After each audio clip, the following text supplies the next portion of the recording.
Explorer motorhomes are fitted with a Waco domestic refrigerator. This is a compressor fridge that operates on both 12 and 240 volts. On the electric circuit panel, the fridge switch should be in its default on position. When available, the fridge will automatically run on 240 volts, regardless of whether the 12-volt switch is on or off. To open the door, lift the handle and, as you pull, break the seal behind the door with your other hand. To close the door, simply push it shut. It will automatically lock.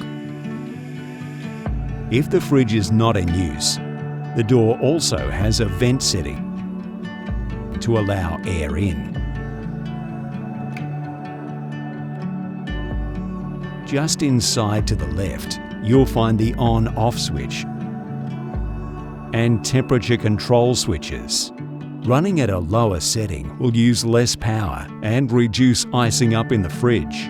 We suggest the second lowest setting to begin with. To prevent the freezer from thawing in very cold areas, you may need to activate the cold weather setting by pressing and holding the temperature select button for 3 seconds.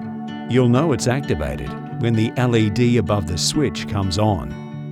Press and hold the temperature select switch again to deactivate it.